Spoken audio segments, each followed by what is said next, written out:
Abra sua Bíblia, por gentileza, no livro do profeta Joel, no capítulo 2. Joel, capítulo 2. E nós vamos ler junto os versos 28 e 29.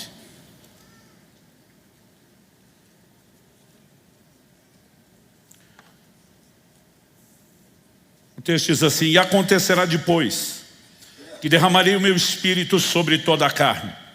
Vossos filhos e vossas filhas profetizarão, vossos velhos sonharão, e vossos jovens terão visões. Até sobre os servos e sobre as servas derramarei o meu espírito naqueles dias. Pai, nós oramos que a Tua palavra fale e cale em nossos corações. Nós oramos não apenas pela orientação, pelo consolo e a exortação da palavra. Nós oramos por um entendimento espiritual. Nós oramos, ó Deus, por uma abertura ao Teu Espírito, o Espírito da verdade, e que Ele encontre em nós lugar de correspondência. Que, ó Deus, de fato, a Tua palavra cumpra o propósito para essa hora e para esse tempo. E desde já nós Te damos honra, Te damos glória e louvor por tudo que o Senhor fará em nós, enquanto a palavra é anunciada e mesmo depois disso. Nós declaramos nossa confiança e dependência no Senhor e nos recursos divinos nessa hora, em nome de Jesus. Amém. Bom, nós temos uma declaração do profeta Joel que, como veremos daqui a pouco, ela é citada e aplicada no Novo Testamento e no contexto da igreja.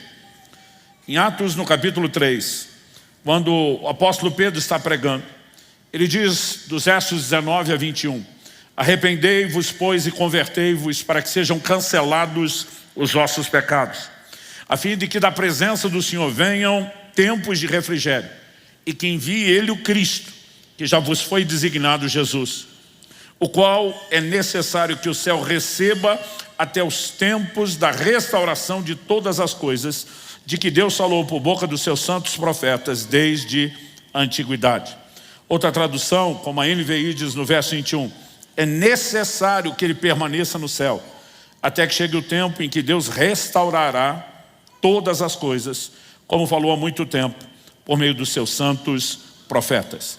Eu quero fazer uma relação entre a profecia de Joel no Antigo Testamento e o evento ou advento da vinda de Cristo, nosso Senhor, que será o grande desfecho, da obra da redenção e de toda a revelação do novo nascimento. E a razão pela qual fazemos isso é baseada na declaração do apóstolo Pedro, também no livro de Atos.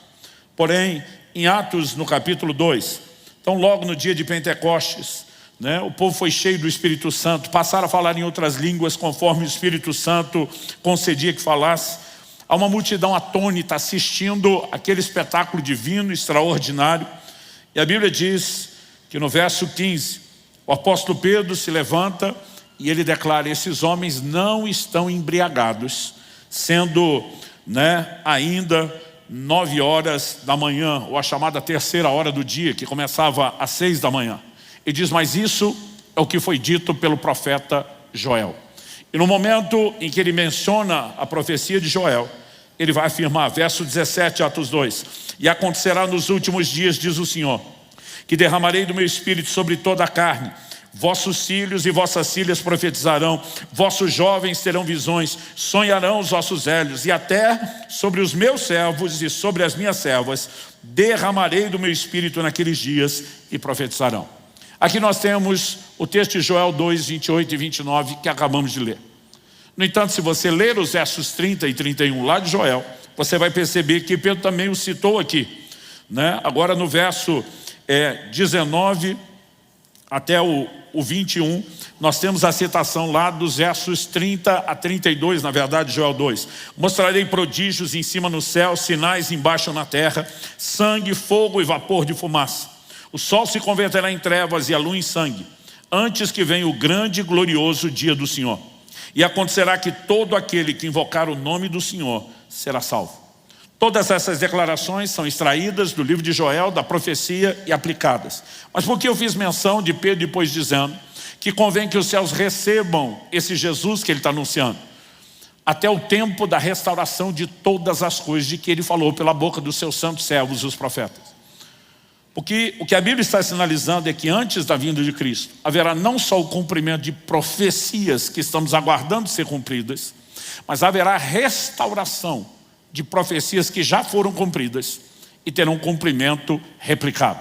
E uma delas é essa de Joel, capítulo 2. Como que nós podemos saber disso? Desde a minha adolescência, eu lembro que não havia reunião, congresso, ambiente de avivamento, que Joel capítulo 2 não era citado, pregado, falado, cantado, orado, né? Porque de fato ele sinaliza doutrinariamente um evento poderoso e extraordinário que nos aguarda. Então Joel nos seus dias diz, acontecerá depois. Se você olhar a profecia de Joel lá no capítulo 2, e nós vamos ver daqui a pouco alguns versículos antes, Joel está profetizando para o povo dos seus dias, aqueles que eram os seus contemporâneos. Mas ele diz que aquilo que Deus faria não se limitaria aos seus dias. Ele diz, acontecerá depois. E esse é o tema da minha mensagem hoje. Acontecerá depois. Esse depois tem duas formas de ser lido. Uma delas é o depois, quando você fala da questão cronológica. Não agora, mas nós temos um cumprimento postecipado. Mas o depois também tem um sentido muito específico dentro do contexto. Deus estava chamando o povo ao arrependimento, à santificação, à consagração, por meio da oração, por meio do jejum. E ele também diz, e acontecerá depois. Depois de vocês me ouvirem, depois de vocês se humilharem, depois de vocês se voltarem para mim de todo o coração, que eu vou poder fazer aquilo que eu tenho intencionado fazer. E eu quero que a gente possa olhar para essa declaração, acontecerá depois, com essas duas perspectivas. Tanto há um depois cronológico, porque Pedro vai se levantar e dizer, hoje, no dia de Pentecoste, aquela palavra está se cumprindo. Como também o próprio Pedro sinaliza que haverá um depois, que vem depois do depois dele. Né? O que Pedro está anunciando era o depois de Joel. Só que agora Pedro anuncia um novo depois. Por quê? O apóstolo Pedro cita todo o texto, ipsis literis, mas ele muda uma declaração. O apóstolo Pedro não diz acontecerá depois. O apóstolo Pedro diz, acontecerá depois, diz o Senhor, de Joel. Pedro diz, acontecerá nos últimos dias, diz Deus. E aqui nós não temos apenas uma releitura. O que nós precisamos entender é que nós temos uma nova aplicação profética. E para que a gente possa entender esses desdobramentos, o que aconteceu no dia de Joel, o que vai, né, se concretizar depois no dia de Pentecostes, e o que nos aguarda para os últimos dias, nós precisamos começar primeiro nessa construção do próprio livro do profeta Joel. Quando você olha para a situação que eles estavam vivendo, o povo havia se afastado do Senhor, havia pecado, e as inevitáveis consequências do pecado estavam se manifestando. Através de Moisés, tanto no livro de Levítico como no livro de Deuteronômio, Deus havia dito que uma das consequências de quando eles pecassem e se afastassem do Senhor é que os céus se fechariam, se tornariam de bronze, não dariam chuva. Nos dias de Elias nós temos um evento de 3 anos e meio de seca, e Deus está dizendo, é por causa dos pecados de vocês que eu estou trazendo juízo. Só que aqui em Joel capítulo 2, se você quiser me acompanhar na leitura, no verso 12, nós vemos Deus dizendo, ainda assim, agora mesmo, diz o Senhor, convertei-vos a mim de todo o vosso coração, isso com jejuns, com choro e com pranto. Rasgai o vosso coração e não as vossas vestes. Convertei-vos ao Senhor vosso Deus, porque Ele é misericordioso, compassivo, tardio em irar-se, grande em benignidade e se arrepende do mal. Quem sabe não se voltará, se arrependerá e deixará após si uma bênção, uma oferta de manjares e libação para o Senhor vosso Deus. Tocai a trombeta em Sião, promulgai um santo jejum, proclamai uma assembleia solene, congregai o povo, santificai a congregação, ajuntai os anciãos, reuni os filhinhos e os que mamam.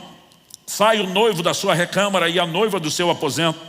Chorem os sacerdotes, ministros do Senhor, entre o pórtico e o altar e orem. Poupa o teu povo ao Senhor. E não entregues a tua herança ao opróbrio, para que as nações façam escárnio dele, porque hão de dizer entre os povos, onde está o seu Deus? Deus está chamando o povo a um lugar de arrependimento, de santificação, de consagração, de jejum, de oração, intercessão, de lamento. E Ele chama o povo a uma oração para que haja restauração, que o teu povo não seja objeto de escárnio das nações. E aí o que acontece? O verso 18 diz, então o Senhor se mostrou zeloso da sua terra e compadeceu-se do seu povo. Aqui a história começa a mudar. No verso 19, Deus diz: eu vos envio o cereal, o vinho e o óleo, e deles sereis fartos, e vos não entregarei mais ao opróbrio das nações. Como que Deus ia mudar a condição deles? Ele termina no fim do verso 22, dizendo: porque o arvoredo dará o seu fruto, a figueira e a vide produzirão com vigor. Porque estavam numa época de fome, de escassez, era parte do juízo divino. Verso 23, alegrai-vos, pois, filhos de Sião, regozijai-vos no Senhor vosso Deus, porque Ele vos dará em justa medida a chuva. Fará descer como outrora a chuva temporã e a serôdia, ou como dizem as traduções mais novas, as primeiras e as últimas chuvas, ou como diz uma outra versão contemporânea, as de outono e as da primavera, como antes fazia. Deus está prometendo restaurar o ciclo e a estação das chuvas no seu devido tempo, para que com as chuvas haja abundância de mantimento. Verso 24, consequência das chuvas restauradas: as eiras se encherão de trigo, os lagares transbordarão de vinho e de óleo, restituí-vos-ei os anos que foram consumidos pelo gafanhoto. 26, comereis abundantemente, vos fartareis e louvareis o nome do Senhor vosso Deus, que se ouve maravilhosamente convosco, e o meu povo jamais será envergonhado. 27, sabereis que estou no meio de Israel, e que eu sou o Senhor vosso Deus, não há outro, e o meu povo jamais será envergonhado. Agora Deus diz: primeiro vou restaurar as chuvas naturais, mas acontecerá depois que eu derramarei as chuvas espirituais. Derramarei do meu espírito sobre toda a carne. E aqui eu e você precisamos entender que a declaração depois não apenas se refere depois de vocês cumprirem o chamado que eu estou fazendo a voltar-se a mim de todo o coração. Não apenas se refere a um depois cronológico, mas uma transição das chuvas naturais, que seriam restauradas como um sinal, para aquelas chuvas espirituais que seriam derramadas. Porque isso nos dá toda uma capacidade de compreensão do que virá depois. Porque nós falamos que Pedro se levanta e ele diz: acontecerá nos últimos dias. Por que é que Pedro diz acontecerá nos últimos dias? Pedro está dizendo: o que está acontecendo hoje, o povo cheio do Espírito Santo, falando em línguas, nunca aconteceu antes. Isso é o cumprimento de Joel. Deus tinha prometido um derramar do Espírito Santo novo, nunca antes disso, sem precedentes, uma manifestação extraordinária da rendição a Ele, o fluir profético, a manifestação do sobrenatural. E essas coisas não aconteceram nos dias de Joel, não todas. A primeira parte natural sim, a espiritual não. Mas agora estão acontecendo no dia de Pentecostes. Mas a pergunta é: tudo o que não aconteceu nos dias de Joel cumpriu-se no dia de Pentecostes? E a resposta também é não. Porque parte da profecia dizia o quê? Mostrarei prodígios no céu e na terra, sangue, fogo e colunas de fumaça. O sol se converterá em trevas e a lua em sangue, antes que venha o grande e terrível dia do Senhor. Essa expressão, dia do Senhor, quer seja no Antigo ou no Novo Testamento, se refere ao advento escatológico da vinda de Cristo. E ele está falando do desfecho da redenção. O próprio Jesus, em Mateus 24, 29, diz: logo em seguida, a tribulação daqueles dias, o sol escurecerá, a lua não dará sua claridade, as estrelas cairão do firmamento e os poderes dos céus serão abalados. Então aparecerá no céu o sinal do Filho do Homem, todos os povos da terra se lamentarão e verão o Filho do Homem vindo.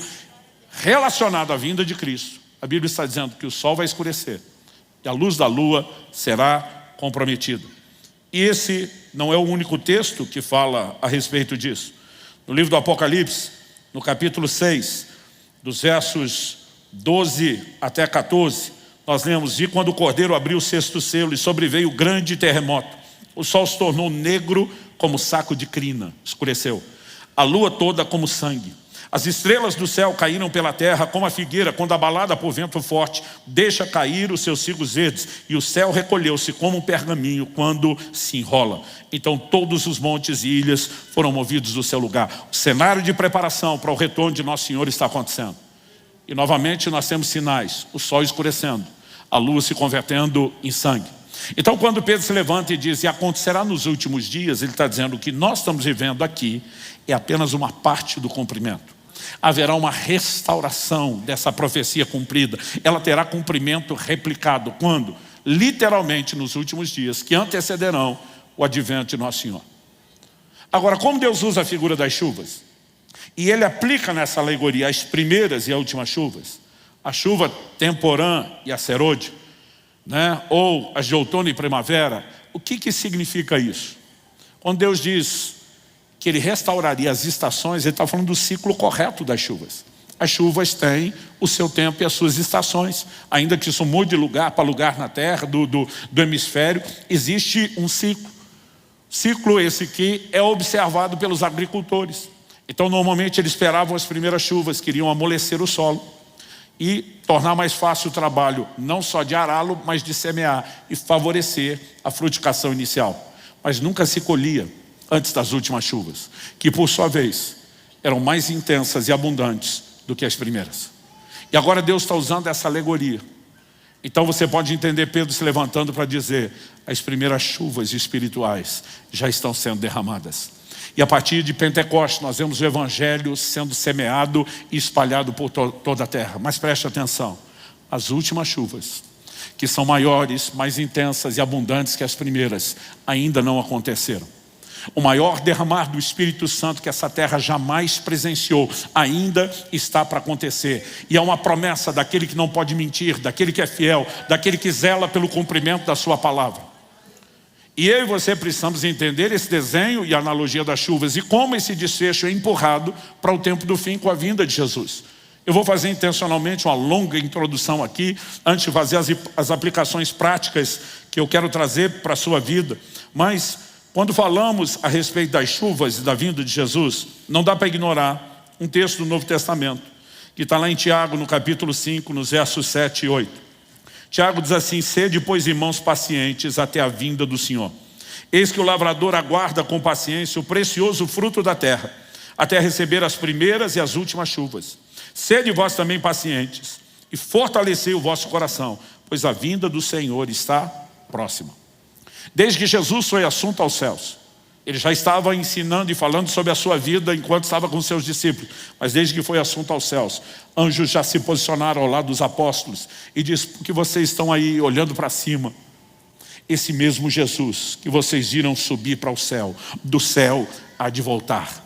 Ou seja, imagina que aquela cena, se fosse filmada, Ele vai subindo, some dos olhos dele, envolto por nuvens. Ela vai, como a gente dizia na linguagem de antigamente, da época do videocassete, o vídeo vai ser rebobinado. O filme vai passar de trás para frente. A Bíblia diz que no momento do seu retorno, Ele aparecerá das nuvens e fará o caminho inverso. De onde Ele saiu? A Bíblia diz do monte chamado das Oliveiras. Zacarias capítulo 14, falando do dia da vinda do Senhor, diz: naquele dia os seus pés pisarão o monte das Oliveiras. No mesmo lugar de onde saiu, Ele voltará. E a igreja, ela é desenvolvida, estabelecida em todo o mundo, sempre como parte do seu fundamento doutrinário, a vinda de Nosso Senhor. Ele virá para o desfecho de todas as coisas e da obra da redenção. Mas essa mensagem da vinda do Senhor, ela tem sofrido confusão, não é apenas em tempos modernos e recentes. De tempos em tempos sempre aparece alguém com uma revelação mirabolante para tentar dar a data que a Bíblia diz que ninguém tem conhecimento dela. Mas as pessoas de toda forma acabam lidando com exageros com essa questão. Então nos primeiros dias da igreja, por causa desse anúncio iminente, o Senhor está voltando, todo mundo acreditava que aquilo aconteceria na primeira geração. Ninguém entendia na época a necessidade de um tempo. Quando Paulo escreve aos Tessalonicenses, ele diz: ninguém de modo nenhum vos perturbe, como se fosse palavra ou epístola sair de nós. Ele diz: tem um ensino estranho no meio de vocês e nós não temos nada a ver com isso. Ele diz: ninguém vos perturbe, como se o dia do Senhor já tivesse chegado. Tinha uns dizendo: Jesus já voltou, vocês perderam o bonde, nem viram. Tinha outros dizendo: não, ele está na iminência de chegar, desiste da vida e vamos esperar ele sentado. E Paulo chega ao ponto de dizer na segunda carta aos Tessalonicenses, quando ele está fazendo correções sobre o conceito errado da sua vinda, ele diz: quem não trabalha também não coma. Então tinha irmãos desistindo de trabalhar porque Jesus estava voltando. E eu não tenho tanta dificuldade de entendê-los. Porque quando eu era adolescente, na década de 80, a igreja falava, pregava, ensinava e cantava muito mais sobre a vinda de Jesus. Nós estávamos vivendo uma época de restauração dessa ênfase. Eu, garoto, cheio do Espírito Santo, imaturo, lembro que conversava com os amigos: estudar para quê? Jesus está voltando. Trabalhar para quê? Jesus está voltando. A única coisa que a gente não queria sacrificar em nome da vinda de Jesus era o casamento. A gente dizia: Maranata, vem Jesus, só espera a gente casar. Como se você pudesse casar sem trabalho e estudo. Agora, é mais fácil para mim entender garotos de 15, 16 anos, imaturos, pensando isso, do que chefes de família. Mas Paulo tem que corrigi-los. Só que a igreja migrou de um tipo de extremo para outro. Qual é o outro? Na segunda epístola de Pedro, no capítulo 3, ele começa a falar de pessoas que já não estavam mais espiritualizando demais a vinda do Senhor. Eles foram para outro extremo de negar. Então, ele diz no verso 3 de 2 de Pedro 3, tendo em conta, antes de tudo, que nos últimos dias virão escarnecedores com seus escárnios, andando segundo as suas próprias paixões e dizendo, onde está a promessa da sua vinda? Porque desde que os pais dormiram, todas as coisas permanecem como que desde o princípio da criação. Ou seja, diz, as pessoas zombariam de uma promessa que não se cumpriu. Agora ele está dizendo que esse seria o extremo dos últimos dias. O dos primeiros dias era outro. Então Tiago, que já está vendo a sinalização tanto de uma coisa como a migração do pensamento para outra, diz lá no capítulo 5, no verso 7, irmãos, sejam pacientes, segura aí. Ele diz que vai voltar, ele vai voltar. Sejam pacientes até a vinda do Senhor. Não vai ser tão rápido e instantâneo. Nós temos que esperar, mas esperem com paciência. Depois de pedir paciência, ele dá um exemplo prático para a nossa paciência. O lavrador espera com paciência até que o fruto da terra receba não só as primeiras chuvas, porque só vai ser plantado depois disso, mas também as últimas. Porque se for colhido antes das chuvas, você está sabotando a colheita. Você reduz drasticamente o potencial de crescimento, desenvolvimento e multiplicação dos frutos. Então ele está dizendo, o lavrador tem que ser paciente, porque senão ele vai sabotar aquilo que ele está esperando. Vocês também precisam de paciência. Mas eu ouso dizer que Tiago não está apenas dando um exemplo para a nossa paciência. Ele apresenta uma alegoria profética. Cristo é o lavrador. Nós somos o precioso fruto da terra que ele virá buscar. Como podemos entender isso? Porque no mesmo capítulo 3 de 2 de Pedro, nós vemos no verso 9, o apóstolo Pedro dizer, não retarda o Senhor a sua promessa, como alguns a julgam demorada. Pelo contrário, ele é longânimo, paciente, traduzindo, para convosco, não querendo que nenhum pereça, senão que todos cheguem ao arrependimento. Traduzindo, por que é que ele não voltou ainda? Porque ele está aplicando um ânimo longo, e está exercendo muita paciência, porque ele não quer que ninguém pereça. O lavrador está de olho na maior colheita da história. A maior colheita de almas para o Evangelho de todos os tempos ainda está para acontecer. E ela não pode acontecer antes das últimas chuvas. É por isso que Pedro em Atos 3 diz, convém que os céus segurem a Jesus até o tempo da restauração de todas as coisas. Ele não pode voltar antes da restauração da profecia de Joel, que são as últimas chuvas, porque elas proporcionarão a maior colheita de todos os tempos. Quando você entende esse desenho escatológico, aí fica mais fácil a gente pensar no elemento prático. O que significa acontecerá depois? Não apenas em estágios. Deus está dizendo para o povo dos dias de Joel, eu vou visitar vocês numa medida agora, vou aumentar um pouco o que eu vou fazer, entrando além das chuvas naturais, nas espirituais. Mas as últimas chuvas, mais abundantes e intensas que as primeiras, ainda estão reservadas, estão nos esperando. Mas quando ele também diz acontecerá depois, ele está dizendo não é só depois cronológico. É depois de vocês cumprirem alguns requisitos que permitirão que eu faça aquilo que eu quero fazer. Então, no verso 12, ele começa, como nós lemos, chamar o povo ao arrependimento, à consagração, a se voltar ao Senhor de todo o coração. O jejum e a oração estão lá. A santificação, né, é parte do processo de arrependimento e se estende até a consagração. E ao longo de toda a Bíblia e também de toda a história, o caminho do avivamento sempre foi pavimentado com os mesmos elementos. Arrependimento, santificação, consagração, oração, jejum. Não há avivamento na Bíblia e na história onde você não veja um movimento de volta para Deus primeiro. O arrependimento sempre precede o avivamento. A restauração espiritual sempre precede as manifestações divinas maiores, em qualquer tempo, em qualquer época, em qualquer período da história. Então quando Deus diz acontecerá depois, não é apenas o depois em etapas cronológicas, mas é depois de vocês fazerem a sua parte. Eu vou insistir e repetir o que eu falei antes. O tema da minha mensagem hoje é, e acontecerá depois. Basicamente Deus está dizendo, se vocês se esvaziarem por meio do arrependimento abandonando as práticas de pecado, se vocês se esvaziarem da carnalidade, voltando para esse lugar de consagração, se vocês se esvaziarem dos seus prazeres pessoais, Deus está chamando o povo para jejum. E não é só o jejum de comida. Deus está pedindo que eles deixem de lado várias formas de deleites, as crianças serem envolvidas no processo. Deus estende a visão do deleite quando ele diz: sai o noivo e a noiva da sua recâmara. Ele diz: qualquer momento em que vocês puderam celebrar a vida de vocês, a comunhão de vocês, pausa para tudo, voltem-se para mim de todo o coração. O primeiro tópico que eu quero explorar aqui é que Deus enche quem se esvazia de si.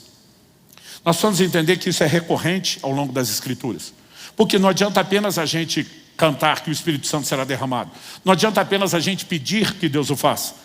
Nós precisamos entender que há uma dinâmica apresentada ao longo das Escrituras. Em Efésios 5,18, o apóstolo Paulo diz: não vos embriagueis com vinho, no qual há dissolução, mas enchei-vos do Espírito Santo. Ele disse que é o verdadeiro vinho celestial, larga o natural, se esvazia de algo que está seduzindo, enganando, sabotando a sua alma, para que você possa ter o verdadeiro enchimento. Em João, no capítulo 4, quando Jesus chega em Samaria, especificamente na cidade de Sicar, junto ao poço de Jacó, ele encontra uma mulher para quem ele começa a falar, ministrar e se revelar.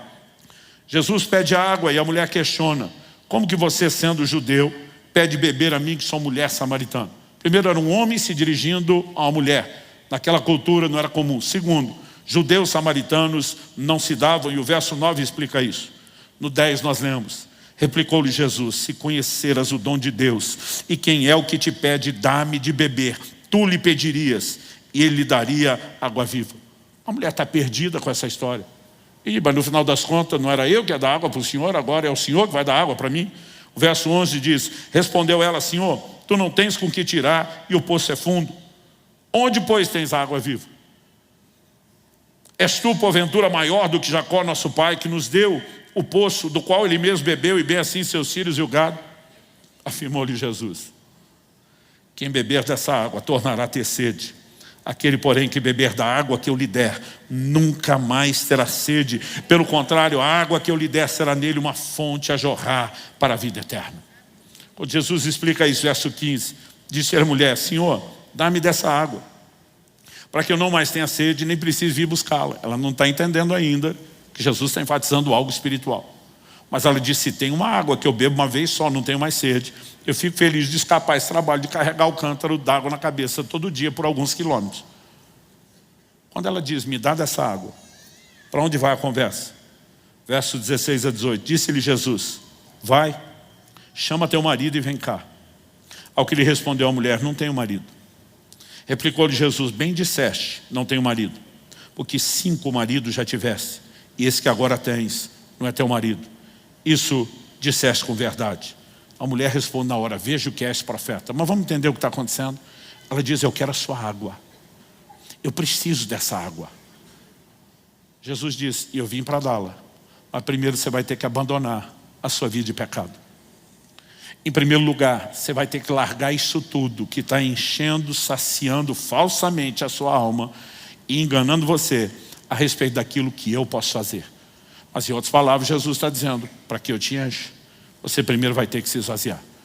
Gente, preste atenção, o Evangelho tem sido pregado e anunciado desde o início. O livro de Hebreus diz que a salvação nos foi inicialmente anunciada por Nosso Senhor e depois continuada pelos apóstolos.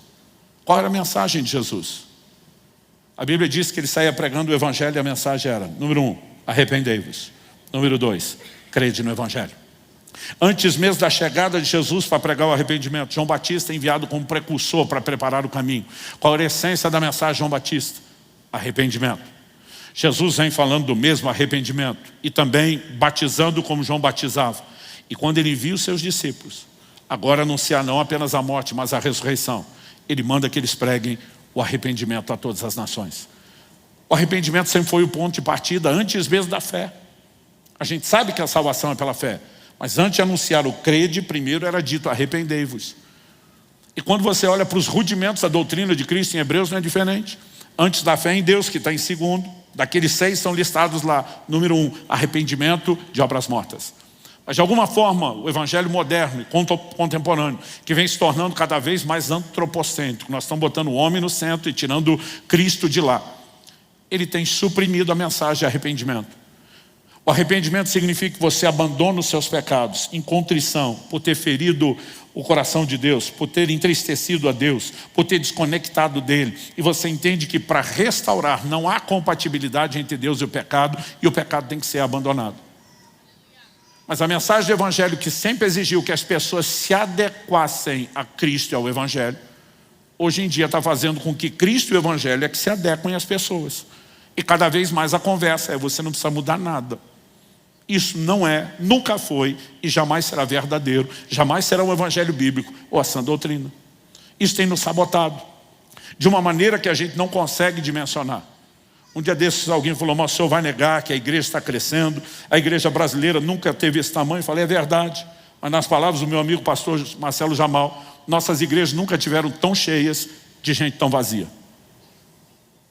Muito mais do que apenas multiplicar os números, haverá uma multiplicação muito maior com a grande colheita que há de vir. Deus quer multiplicar isso com gente cheia, cheia da sua presença, cheia da manifestação do caráter de Jesus, cheia do brilho da glória de Deus. Mas para que a gente entre no próximo nível, nós temos que nos esvaziar. Quem está entendendo, diga amém. Esse é o significado de acontecerá depois. É por isso que em Joel 2,12, Deus diz: voltem-se a mim de todo o coração, isso com jejuns. No verso 15, proclamai um santo jejum, toquem a trombeta, façam um ajuntamento solene, chama o povo para jejuar. Você precisa entender que na cultura do Antigo Testamento, o jejum era parte de uma expressão de tristeza. É por isso que Jesus, quando questionado por que os seus discípulos não jejuavam, ele disse: quando o noivo está junto não vai rolar. Mas depois que o noivo foi tirado. E Jesus está falando do período da sua ausência, do momento onde ele fosse assunto aos céus, até os dias do seu retorno. Ele estabeleceu que esse era o tempo de jejum e disse: eles vão jejuar. Mas o conceito no Antigo Testamento, havia um dia anual que era compulsório, todo mundo tinha que jejuar. Levítico 16, o dia da expiação. Mas quando você vai ler a ordem que Deus dá por meio de Moisés, você não encontra a palavra jejum. Você vê Deus dizendo: vocês vão afligir, humilhar as vossas almas. Deus diz: aquele que não humilhar sua alma, não afligir sua alma, será eliminado do meio do povo. Como é que nós sabemos que era um dia de jejum? Porque no livro de Jeremias e depois no livro de Atos, há duas referências, uma no Antigo e no Novo Testamento, falando do dia da expiação e chamando ele de o dia do jejum. Então o que nós temos é uma explicação posterior do que significa afligir a alma. Mas quando você vê toda a cultura do jejum, que era praticada em momentos não só de arrependimento, mas de luto, você percebe que era um momento de se entristecer. E aqui Deus está falando de um jejum onde Ele está chamando o povo ao luto, ao choro, ao pranto, ao arrependimento, por ter se distanciado de Deus e do propósito. Porque para que haja restauração, o arrependimento foi e continua sendo necessário. E basicamente nós podemos olhar para esse chamado ao arrependimento, que envolve jejum, como um chamado ao esvaziamento. O autoesvaziamento, disse alguém, prepara o transbordamento espiritual. E nós precisamos entender que isso ainda é parte do processo. A razão para isso é o meu segundo tópico. O primeiro é: Deus enche quem se esvazia de si. O meu segundo tópico é a incompatibilidade entre o espírito e a carne. O apóstolo Paulo escreve aos Gálatas, e ele diz no capítulo 5, nos versos 16 e 17, nós temos uma afirmação clássica. Digo, porém, andai no espírito, e jamais satisfareis a concupiscência da carne. Porque a carne milita contra o espírito, e o espírito contra a carne, porque são opostos entre si. Observe a frase: opostos entre si, para que não façais o que porventura seja do vosso querer. Lá na frente, depois do apóstolo abordar o que são as obras da carne e o fruto do Espírito, ele vai dizer no verso 24: e os que são de Cristo Jesus crucificaram a carne com as suas paixões e concupiscências. E depois desse elemento prático de crucificar, mortificar a carne, ele disse: vivemos no Espírito, andemos também no Espírito. Quando Paulo escreve em Romanos no capítulo 8, ele vai falar exatamente a respeito dessas mesmas verdades práticas que eram ensinadas aos crentes dos primeiros dias. Verso 5 de Romanos 8. Porque os que se inclinam para a carne cogitam, isso significa pensam, sentem das coisas da carne, são guiados por ela. Mas os que se inclinam para o Espírito, cogitam, pensam, sentem, são guiados pelas coisas do Espírito. Porque o pendor, a inclinação da carne, dá para a morte, mas o do Espírito para a vida e paz. Verso 7, por isso o pendor da carne é inimizade contra Deus, pois não está sujeito à lei de Deus, nem mesmo pode estar. Portanto, os que estão na carne não podem agradar a Deus. Essa compatibilidade vai sendo atestada ao longo de todo o Novo Testamento. Em Tiago, no capítulo 4, verso 4, ele vai dizer adúlteros. A palavra no grego, moichos, foi traduzida em algumas versões como infiéis, mas não é uma infidelidade qualquer. A palavra moicho significa adúltero, infidelidade conjugal. Porque uma analogia está sendo usada ao longo da Bíblia. Cristo é o noivo, a igreja é a noiva sendo preparada para o casamento. A obra do Espírito Santo é preparar a noiva. O livro de Efésios fala de uma noiva santa, pura, sem mancha, nem ruga, nem mácula, nem qualquer coisa semelhante. Preste atenção, a noiva que Cristo virá buscar não será uma igreja esculhambada que nós temos visto por aí. Haverá um povo no meio do seu povo. Haverá pessoas que se permitirão ser preparados para ser apresentadas como essa noiva pura, santa, que a palavra de Deus está dizendo. E o Espírito Santo tem a missão de prepará-lo. Mas em Tiago 4,4 diz, infiéis, adúlteros, vocês não sabem que a amizade do mundo é inimizade contra Deus? Qual a figura que ele estabelece? De um lado, ele põe a igreja como a noiva. Do outro, o Senhor Jesus como noivo. E quando a igreja deixa de ter olhos somente para o noivo e começa a mirar o mundo, um triângulo amoroso foi formado. E depois de usar essa figura, ele diz no verso 5, ou supondes que em vão diz as Escrituras que o Espírito anseia por vós até o ciúme? Quando eu e você tiramos os olhos de Jesus e começamos a flertar com o mundo, o Espírito Santo vai arder de ciúmes, porque ele não tolera. É por isso que a Bíblia diz, a amizade do mundo é inimizade contra Deus. A inclinação à carne é inimizade contra Deus, não são compatíveis. Gente, desde o início de tudo, em Gênesis no capítulo 6, quando Deus anuncia o dilúvio, Deus dá um motivo logo de cara, antes de anunciar o juízo que viria. Gênesis 6,3 diz, então diz o Senhor, o meu Espírito não agirá para sempre no homem, pois este é carnal, e os seus dias serão 120 anos. Até o capítulo 5, que acabou de terminar, você vai ver a genealogia de Adão, e a maioria das pessoas, boa parte delas, viveram mais de 900 anos, e outros quase 900 anos. Muita gente. Só que Deus diz, agora os dias do homem serão 120 anos. Deus está dizendo, eu vou reduzir drasticamente a duração da vida do homem de quase 1 milênio para pouco mais de 1 centenário. Por quê? Deus diz, porque meu Espírito não vai agir para sempre no homem, porque é carnal. Ele diz o tempo todo, eu estou trabalhando, chamando a atenção, buscando lugar no coração, e eles estão se entregando à carne. Essas coisas sempre foram incompatíveis. Deus diz, o tempo de insistência vai diminuir, o tempo de oportunidades vai diminuir, porque é impossível alguém estar tão inclinado à carne e ter uma ação contínua do Espírito Santo. Então não importa se nós estamos olhando para a velha aliança, se estamos olhando para a nova, esse padrão vai se repetindo. E à medida que a gente mapeia e destaca isso, fica evidente que em Efésios 4,30, quando a Bíblia está dizendo, e não entristeçais o Espírito Santo, do que ele está falando?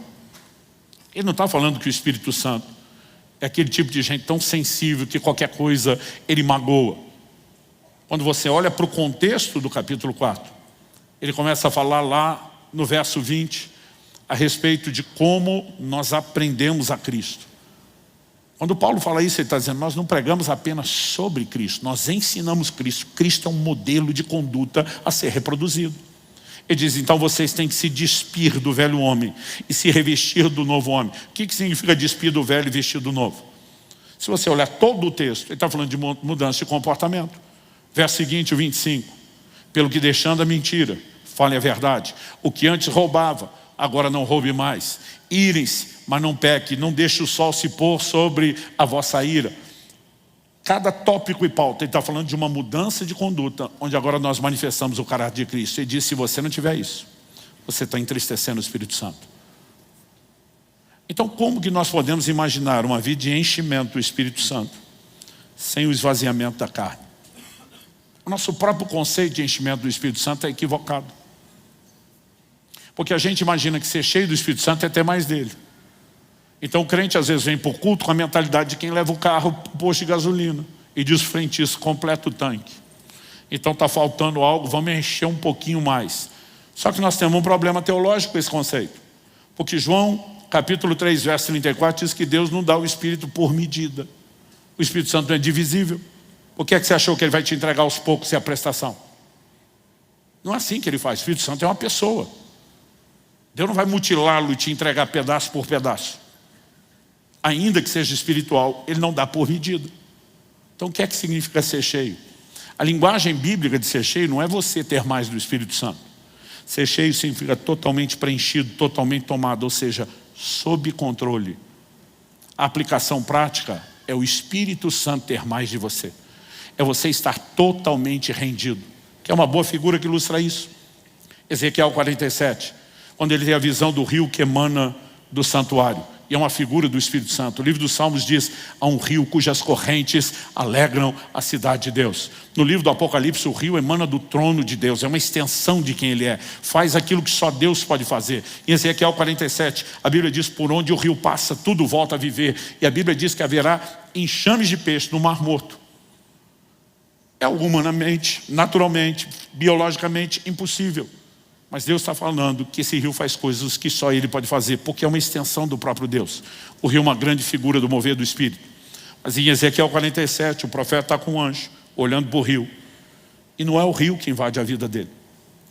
O anjo olha para ele, na tradução da Bíblia, na linguagem de hoje, do pastor Luciano Subirá, a versão goiana.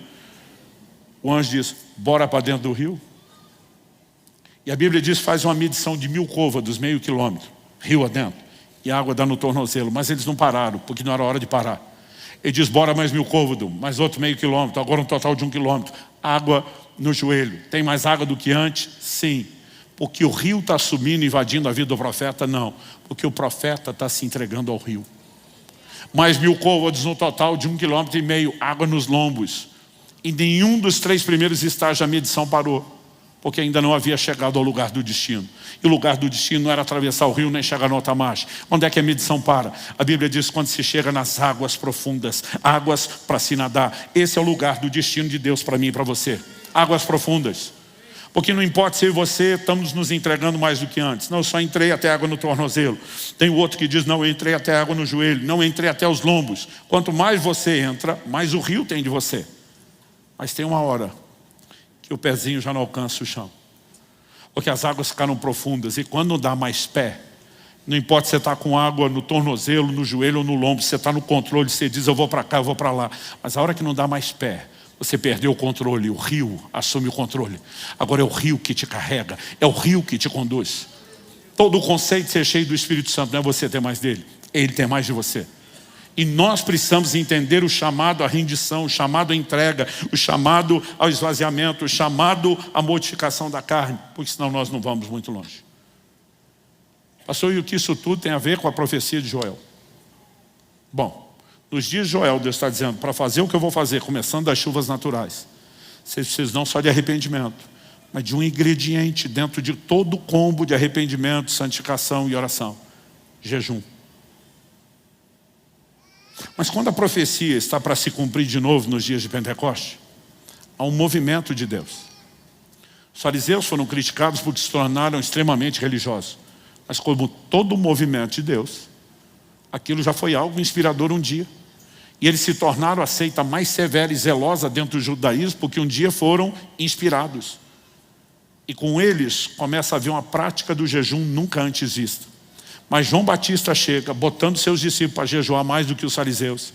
Ele mesmo se alimentando de mel e gafanhotos. Uma estação está mudando. Até quando o precursor, João Batista, entrega o bastão na mão de Jesus, diz, agora é contigo. No dia do batismo, assume. Jesus pega o bastão da mão dele e diz, agora é comigo. 40 dias de jejum no deserto. O jejum está sendo restaurado e o cenário para um novo cumprimento da profecia de Joel está sendo preparado. E aquilo vai acontecer novamente. Agora preste atenção. Se na primeira e na segunda fase da profecia de Joel não aconteceu aquilo sem jejum, o que te leva a acreditar que o último grande momento de desfecho, do derramar das chuvas, do lavrador que está pacientemente esperando, eu vou repetir o que eu falei no início, o maior derramar do Espírito Santo de todos os tempos ainda está para acontecer. E o lavrador está esperando as chuvas para a maior colheita de todos os tempos. Será o momento mais extraordinário da história do Evangelho de Jesus Cristo. E nós estamos na iminência de vivenciar coisas como essa. Estamos caminhando para lá. Se você estuda a história da igreja, dos primeiros séculos houve um grande mover do Espírito. Depois há declínio. Durante séculos e séculos. Até na história secular, quando se estuda a igreja, fora do meio cristão, ele se refere a um período de mais ou menos 1000 anos como o período das trevas. Porque a igreja se perdeu completamente no propósito. Então, há 500 e poucos anos atrás, nós temos o chamado movimento da Reforma Protestante. Deus começou a restaurar muitas coisas, mas preste atenção, Ele não terminou. Ele ainda está restaurando. E Ele não está restaurando apenas doutrinas, práticas, Ele está chamando o povo a um lugar de profunda rendição e entrega. E nós não vamos voltar a viver só o que eles viveram no livro de Atos, nós vamos um pouquinho além. Nós vamos experimentar um derramar do Espírito Santo maior. E nós teremos uma colheita de almas muito maior do que qualquer outra que jamais foi vista. Agora, não pense você que tudo está pré-determinado, no sentido de cronologicamente está decidido. Esse é o dia tal. Jesus comparou os dias da sua vinda com o dilúvio. Quando é que o dilúvio veio? Quando a arca estava pronta. Quando é que Jesus volta? Quando a igreja estiver pronta. Algo que eu e você precisamos entender, que o apóstolo Pedro fala sobre apressar o dia da vinda. Se esse é um dia fixo no calendário, não daria para apressar. Mas se eu e você correspondemos com Deus, para que Ele possa fazer mais depressa aquilo que Ele intencionou, então isso não precisa ser postercipado. Há décadas e décadas nós vemos as pessoas falando de avivamento no Brasil. Mas uma geração está empurrando com a barriga para outra, e a outra empurrando com a barriga para outra. E Deus está nos chamando para entrar num lugar de entrega, como nunca antes. Eu não sei você, mas isso é empolgante demais. Não apenas por ser algo único na história, mas pela cooperação com Deus, pelo cumprimento dos seus propósitos, pelo estabelecimento do reino, pela própria questão de simplesmente nos sujeitarmos ao chamado daquele que a gente chama de Senhor, mas também pelos seus resultados. Será algo extraordinário. Agora, você acha que o avivamento vai vir porque de vez em quando a gente canta a respeito disso e vive uma vida carnal, distante de Deus, brincando com o pecado, sem temor de Deus? Não, gente, de forma alguma. E há uma voz profética nesse tempo, ecoando, e Deus está dizendo: voltem-se a mim de todo o coração. Arrependam-se, santifiquem-se, voltem-se a mim. Então vamos voltar no elemento do jejum. Porque em janeiro de 2022 eu fiz uma promessa aqui para vocês. Que vocês me veriam jejuar como nunca antes. E que eu ia ensinar, a ponto de perturbar vocês sobre o assunto como nunca antes. Essa semana eu iniciei meu 9º período de um jejum de 40 dias. E eu tenho me dedicado a isso. Pelo entendimento do que vai produzir na minha vida e do que isso pode produzir coletivamente. A maior parte dos crentes não jejua. Toda pesquisa e enquete que a gente faz é assustadora. Sempre, no mínimo 60% dos crentes vão dizer que nunca jejuaram um dia na vida. Aí dos que jejuaram, você tem de vez em quando alguns que fizeram alguma coisa, poucas vezes. Quando nós vamos entrar em recorrente e prolongado, então nem se fala. Agora, já não há ainda, porque Deus vai restaurar isso, uma cultura forte de jejum. Entre os que jejuam, tem muita gente fazendo do jeito errado. O que é o jeito errado? O meio onde se cultivou um pouco da cultura de jejum, o meio cristão, sempre foi o meio pentecostal. Mas a ênfase do meio pentecostal era: tem que pagar o preço, tem que sacrificar, quase como se o jejum fosse uma troca. Então eu fiz por merecer uma visitação de Deus. Isso não combina com a graça e a fé.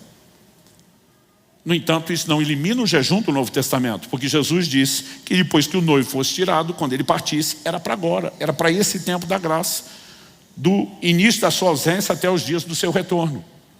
Mas qual é o papel do jejum? Nós podemos aprender algo com aquele que é o modelo e o exemplo, o Senhor Jesus. No final do jejum, quando o diabo disse para ele: transforma essas pedras em pães. O diabo não estava tentando Jesus a quebrar o jejum, ele já tinha terminado os 40 dias. A Bíblia diz que ele teve fome. Eu tenho repetido aqui várias vezes, a fome que ele teve não foi uma fome qualquer. Aquilo é a fome literal, as reservas de gordura se acabaram. E agora vai começar o processo de inanição, consumo tecido vivo.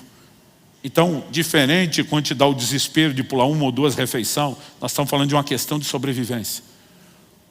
Mas a tentação não era meramente para comer, era a maneira de adquirir o alimento. Então o diabo disse: se você é o Filho de Deus, O que o diabo está tentando haja como Deus e não como homem. Se Jesus fizesse isso, ele não seria o nosso representante legal para o sacrifício vicário na cruz. Mas o interessante é a resposta de Jesus. Ele só podia dizer, não, vim para agir como homem, permanecerei assim. Jesus olha e cita um texto bíblico. Nem só de pão viverá o homem, mas de toda a palavra que sai da boca de Deus. Ele está vivendo o mais desesperador nível de fome que o ser humano pode experimentar. Mas ele está dizendo para o diabo, eu tenho mais fome pelas coisas espirituais do que a pressa desse alimento que você está tentando me incitar, ainda que seja um caso de sobrevivência de vida ou morte. A pergunta é, se é possível a gente viver esse nível de fome e desespero pelo espiritual, maior do que alguém que está no modo de inanição, precisa de comida, por que é que nós, de uma forma geral, e vou generalizar agora, temos nos tornado uma igreja tão apática, espiritualmente falando? O que falta no nosso tempo, gente, não é comida. O que está faltando para o povo é fome. Eu lembro quando eu li pela primeira vez o testemunho do irmão Yun, homem do céu, teria o privilégio de conhecê-lo, encontrá-lo depois. Esse homem se converte num contexto da igreja perseguida na China. As pessoas não podem ter Bíblia. Quando depois de um tempo de oração, ele milagrosamente tem acesso a uma Bíblia, e decorou o Evangelho de Mateus inteiro, capítulo por capítulo, versículo por versículo, em um mês. Porque na hora de pregar o Evangelho para os outros, não poderia andar com a Bíblia na mão. Então tinha que sabê-la de cor. A gente tem liberdade, não é perseguido por ninguém. E não abre a Bíblia para nada? O que está faltando para a gente não é comida, o que falta é fome, há uma indiferença. Agora a pergunta é possível quebrar essa indiferença para entrarmos no lugar do grande derramar do Espírito Santo? E eu quero te dizer sim. Porque quando Jesus responde Satanás, ele responde citando um texto bíblico. Qual é? Deuteronômio 8. Eu quero que você abra lá comigo. Deuteronômio capítulo 8, verso 3. Eu quero que você entenda, em terceiro e último lugar, o que eu vou chamar aqui de a didática do jejum. O jejum não tem a ver com mérito, não tem a ver com merecimento. O que ele carrega consigo é uma pedagogia, um elemento didático. Ele tem a capacidade de comunicar um nível de entendimento que outras coisas não comunicarão. Em Deuteronômio 8:3, Deus por meio de Moisés diz assim, ele te humilhou e te deixou ter fome e te sustentou com o maná que tu não conhecias, nem os teus pais conhecias, para te dar a entender que nem só de pão viverá o homem, mas de tudo que procede da boca do Senhor viverá o homem. Olha os verbos, ele te humilhou, te deixou ter fome. A única coisa que agrega esses dois elementos, humilhação e fome, é o jejum. No Antigo Testamento ele é chamado de humilhar ou afligir a alma. Um dia desse alguém falou, não gosto de jejuar porque não me sinto bem. Eu falei, a ideia é essa. É tirar o foco da sua alegria em questões naturais e terrenas. É lógico que a alma fica desconfortável, gente. E não é nem só ausência de comida. Às vezes é ausência do tempo de mesa, de comunhão, de vários fatores. Outro dia um falou para mim, não gosto de jejuar porque eu tenho fome. Falei para ele, a ideia é essa. Aí as pessoas perguntam, mas por que humilhação e fome? Ele te humilhou, te deixou ter fome. E só então te deu acesso ao maná, que nem você nem seus pais conheciam, para te dar a entender. Outra tradução, como a Nova Almeida diz, para que compreendessem que nem só de pão viverá o homem, mas de toda a palavra que sai da boca de Deus. Ele diz, tem certas coisas que não serão compreendidas de outra forma, a não ser com o uso de uma didática especial. E quando Deus tira o prazer de alguns níveis de deleites inferiores, Ele te leva a um lugar de uma percepção de deleites superiores. Os seus olhos vão se abrir. O jejum muda o centro de gravidade na vida de quem o pratica. O centro de gravidade puxa para a terra, puxa para baixo, natural e o da carne. Mas no reino de Deus, o centro de gravidade puxa para cima. Buscar as coisas que são do alto, pensar nas coisas que são de cima. Eu sempre digo isso. Todo mundo que jejua com regularidade testemunha as mesmas coisas. O coração fica blindado contra a ofensa. As coisas materiais perdem absurdo, inexplicavelmente o seu valor. Por quê? Porque há uma operação, além da nossa capacidade de entendimento, que abre a mente para compreender outros valores.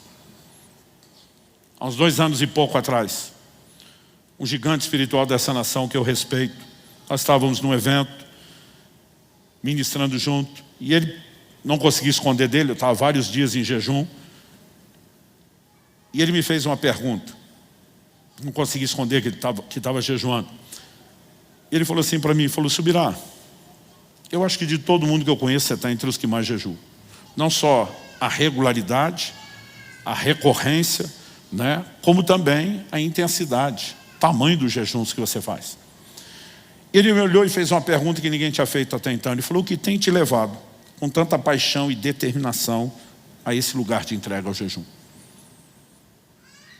Eu falei para ele, se o senhor me perguntasse isso aos 18 anos, quando eu comecei a fazer de 3 a 7 dias de jejum todo mês na água, eu falei para ele, a minha resposta seria fome pelo sobrenatural. Eu queria ver o poder de Deus. Eu não queria um ministério baseado na força do braço. E eu falei para ele, eu posso te garantir que o jejum tem me dado acesso ao sobrenatural, mas hoje não é mais meu propósito. É um excelente efeito colateral. É uma excelente consequência, mas não é meu propósito. Ele falou, hoje qual é o propósito? Eu olhei para ele e sintetizei com essa frase, a capacidade de perceber os deleites espirituais. Ele fez uma cara de curioso, falou, me fale mais sobre isso. Falei, para te explicar isso, eu vou ter que dar um exemplo, já dei isso aqui antes, mas por mais que você tenha ouvido, eu não vou cansar de repetir. Eu acho que ele ilustra bem. Quem faz jejum prolongado, tem o hábito de inserir um pouco de sumo do limão na água, por 2 motivos. O Dr. Alden, por exemplo, insiste comigo, todo o jejum que ele me acompanha, antes, durante e depois, que eu posso me manter altamente hidratado, beber até mais água do que o normal. Ele pede que eu dê atenção ao pH da água. Água alcalina, pH de 7 para cima. Só que o problema, quanto mais alto é o pH da água, embora a qualidade seja melhor, o sabor fica ruim. Tem gente que diz, água não tem sabor. Quem jejua discorda. O paladar fica tão apurado que você consegue perceber. Eu tenho água que eu bebo, eu sinto que mudou a composição de metais. Eu sinto no gosto. Só quando você pega uma água que não tem o gosto salobra, como a do pH alto, normalmente é porque o pH é baixo. Então, se o gosto não é ruim, a qualidade é ruim. E você resolve as duas coisas com limão. Se o gosto é ruim, o sabor do limão mascara. A água de qualidade alta, mas sabor ruim. Mas se o gosto não é ruim e a qualidade é baixa, o limão vai alcalinizar a água e resolver o problema do pH. Então, seja um lado ou outro, o limão resolve. Então, a gente passa a adotar isso. Eu estava vários dias já num jejum prolongado, ministrei no evento e saí com um grupo de pastores para o almoço. Alguém falou para mim, Subirá, você não está comendo, vá para o hotel. Eu falei, cara, já não estou comendo, não preciso perder o tempo de mesa e comunhão. Eu falei, vou sentar com vocês. Aí o cara falou, a gente vai ficar constrangido. Eu falei, o problema é seu. Aí eu achei que eu fui meio grosseiro e tentei brincar. Eu falei, mas hoje vai ser banquete. Ele, como banquete, é jejum, não é? Eu falei, não, é que hoje eu vou tomar água com gás com limão espremido. Então, para quem está jejuando, é banquete. Eles riram, a situação ficou meio controlada e lá fomos nós. Quando cheguei, o garçom veio na mesa e falei, amigo, só vou te pedir uma coisa. Preciso de uma água com gás e num copo à parte, limão espremido. Ele, beleza, daqui a pouco ele volta.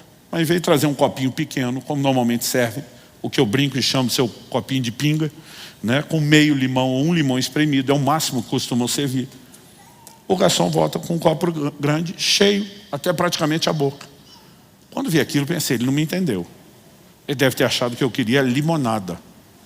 Então, antes de reclamar, provei. E quando provei, percebi, falei, está doce. Chamei o garçom, falei, amigo, vem cá. Eu não queria uma limonada adoçada, só queria o limão. Ele falou, mas isso não é limonada, é limão puro. Eu falei, impossível, está doce. Ele arregalou os olhos e falou, impossível. Digo eu, que vi o cara da cozinha espremer só limão aí. Aí eu pensei, eu estou doido. Eu peguei e provei de novo. Eu falei, está doce. Ele falou, não pode. O pastor na minha frente, curioso, tomou na minha mão e foi para o tiratema. Falou, deixa eu ver. Quando ele prova, foi uma cara de azedo. Fala, pelo amor de Deus, tem nada de doce aqui, você está maluco. Eu pensei, eu estou doido mesmo. Provei a terceira vez. Falei, para mim está doce.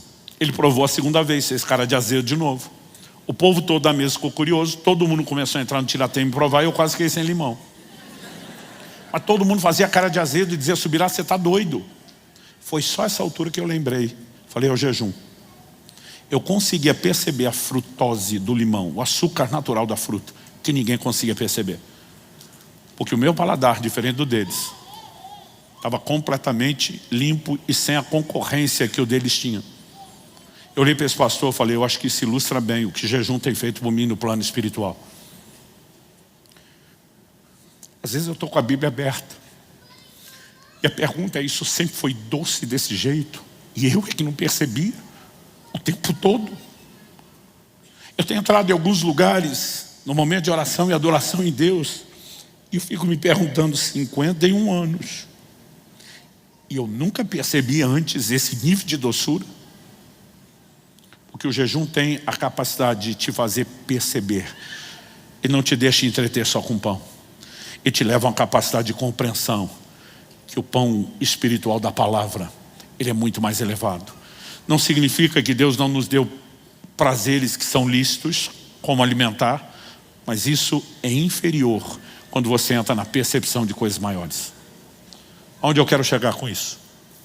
Alguns dias depois do limão, eu estou em outra mesa com pastores e preletores do evento, só conversando, assistindo a turma.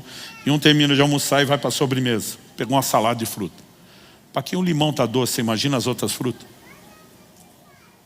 Só que aí eu vejo ele pegar uma lata de leite condensado e começar a encher a taça de salada de fruta com aquilo. Vai me dando um desespero, só de imaginar o tanto de leite condensado que ele está colocando.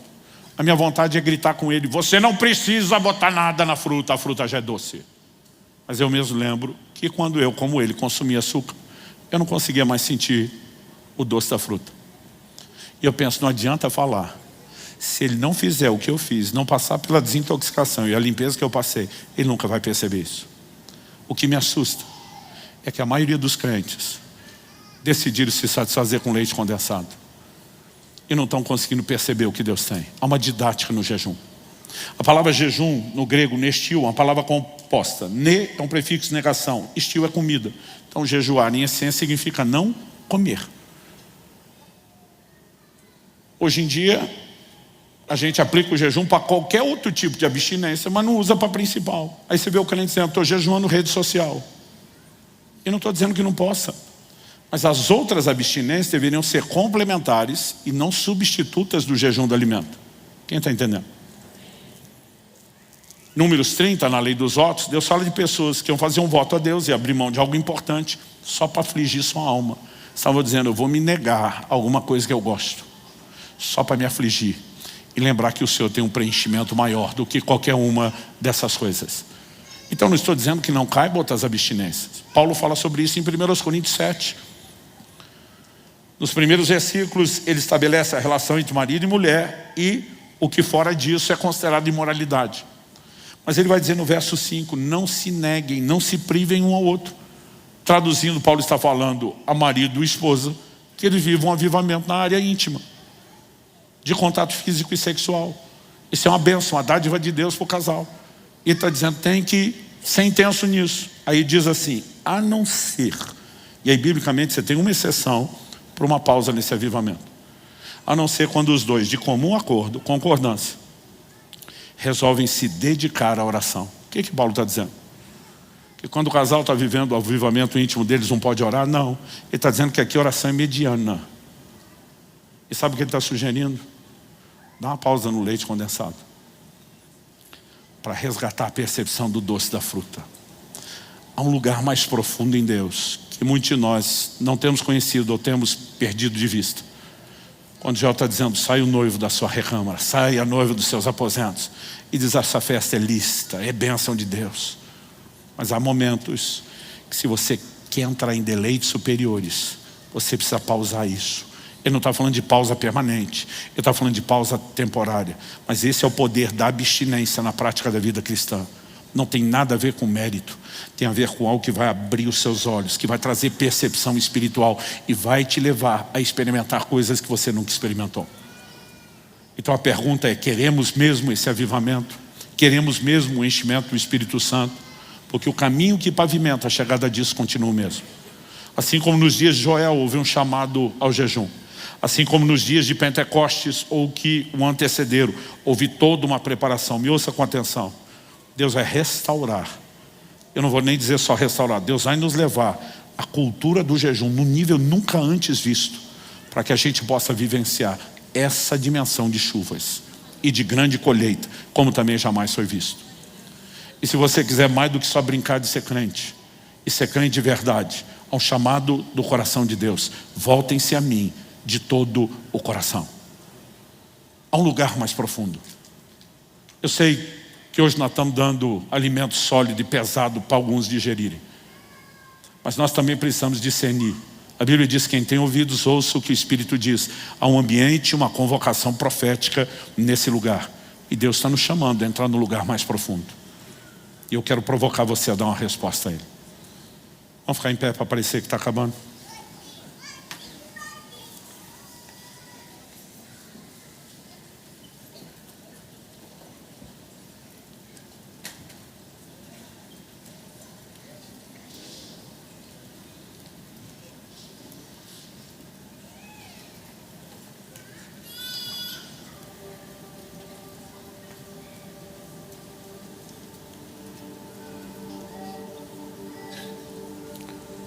Moody foi um grande evangelista, um dos ícones do ministério evangelístico nos Estados Unidos. Um instrumento de Deus não apenas para ganhar cerca de 500 mil de almas, mas para provocar avivamento nos seus dias, não só no seu ministério local, mas também pregando em muitos lugares. Moody tinha uma declaração: Deus não despede ninguém vazio, exceto aqueles que são cheios de si mesmos. Mas se eu e você aceitarmos o chamado ao esvaziamento, haverá um novo preenchimento. Quem está entendendo? Eu gostaria que nós pudéssemos ter um tempo de oração. Alguns de nós precisamos começar respondendo a Deus agora mesmo, em arrependimento. Alguns de nós estamos brincando com o pecado, estamos brincando com Deus, esquecendo que a Bíblia diz que de Deus não se zomba, que Ele não se deixa escarnecer. A Bíblia diz: tudo que um homem semear, isso também ceifará. O que semeia na carne, da carne vai colher corrupção. O pecado vai te arrebentar, vai estragar a sua vida, vai te afastar de Deus, vai te drenar as forças, a energia, a vida espiritual. Mas a Bíblia diz: o que semeia no Espírito, do Espírito vai colher a vida eterna. E sabe, nós precisamos ouvir a voz de Deus. Eu não vim te apontar o dedo, não vim jogar pedra em você. Eu sei que o tom de voz da ministração está um pouco contundente, porque eu estou ardendo de zelo aqui dentro. Mas Deus amorosamente está nos chamando: volta para mim de todo o coração. Nós temos gente em diferentes níveis de maturidade. Talvez a resposta de entrega de cada um será diferente, tem a ver com o momento que você vive. Mas nós precisamos ir além. Nós não podemos aceitar ficar estagnado, nem tão pouco retrocedendo. Nós precisamos ir além. Você recebe essa palavra? Eu gostaria que você começasse a falar com Deus. Eu pedi para você ficar em pé, mas faz isso como você achar melhor, em pé, sentado, e joelho no seu lugar, orando em voz alta, em voz baixa. Mas eu gostaria que nós tivéssemos alguns minutos de oração e rendição. Enquanto isso, os músicos vão ministrar, mas você não vai cantar com eles ainda. Mas daqui a pouco nós vamos fazer do cântico também uma oração e um clamor, para que o derramar do Espírito Santo venha, não só como na primeira vez, mas de forma ainda maior e intensa. E a gente não precisa apenas começar lentamente algo aqui que talvez só vai ser experimentado daqui a algum tempo. Você pode receber um toque marcante, poderoso, único, singular, sobrenatural ainda nessa reunião. Então desliga de quem está perto de você, mesmo marido e mulher. Vou pedir que cada um se coloque diante de Deus e ore por si. Fale com Deus agora, do seu jeito, da sua maneira. Espírito Santo, vem sobre nós. Sopra neste lugar teu fôlego de vida, como o Senhor soprou sobre aquela visão de Ezequiel 37 do vale de ossos secos. Mesmo sobre aqueles que se esfriaram, tropeçaram, que estão, ó Deus, sendo vítimas de uma prisão da carne e do pecado.